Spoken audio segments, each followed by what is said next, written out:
The Cook's Pantry is on location here in Noosa, and this is Simon from Noosa Earth. Thank you for joining us, brother. So, mate, give us a run through.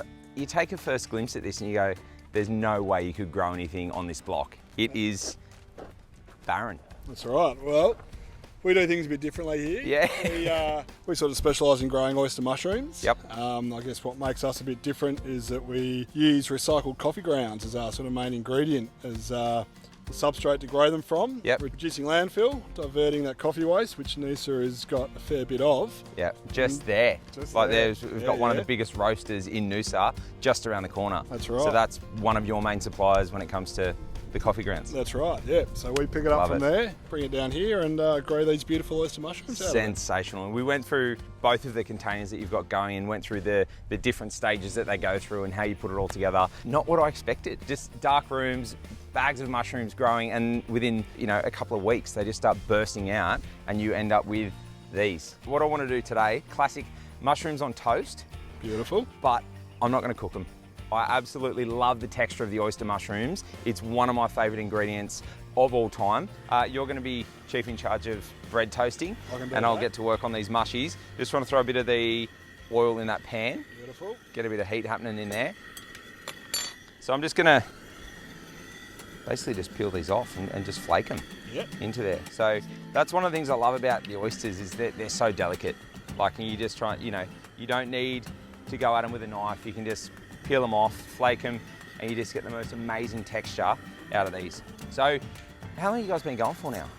Almost 12 months. We're producing about 100 kilos a week now. So nice. When you feel that, 100 kilos, you go, a fair go, few that's a pretty decent volume. Yeah, that's right. So the other produce that we've got on the table, we've got these radishes. You must be doing something right. Well, the mushrooms are, on steroids. Your radishes are going berserk. We've got your spring onions. What's next? Are you guys starting to experiment with some other produce? That's right, yeah. So basically, once we've finished with the mushrooms, we're sort of left with a really nutrient-rich bag of substrate. Yep. We're now experimenting on what we can grow out of that bag. So, yeah, like I said, radishes seem to like it. Yeah. Spring onions have been going well. And to say the least. Yeah, that's right. So, look, we're really sort of looking at the next stage and really becoming a zero-waste business. The more food that we can produce out of a waste product, the better. And just continue to roll it on and get more out of it and get more out of it. Yeah. Just look at new innovative ways of growing food, really. Love it. Now, we're going with a Japanese style palette today. So we've just got your spring onions, and you were saying that long term, to be able to get it to the point whether or not you get a patch of land like this, somewhere in an industrial area, the concrete jungle kind of style, where you can create and cultivate food, get a little cafe or a little restaurant happening on site. Yep.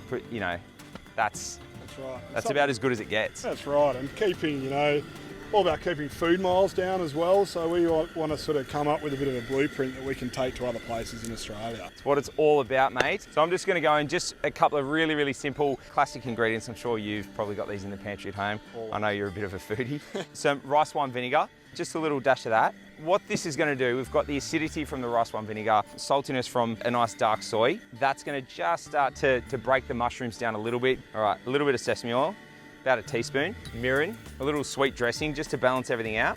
And I'll go in with some sesame seeds, and that's really all there is to it. I'm just going to give that a mix. As I said, that salt draws out the moisture out of the mushroom, so it's going to create even more of a dressing in the base of that bowl. So simple, but I think we're done. I'm going to put a little bit of that radish on, if you don't mind. I think we've got enough of it.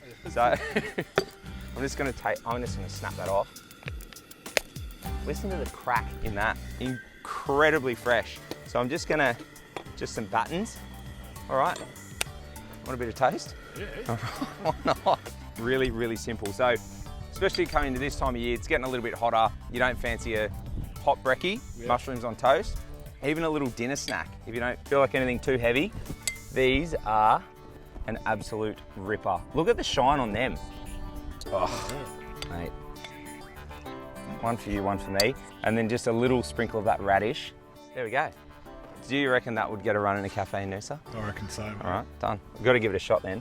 There you are, mate. Beautiful. Your mushies.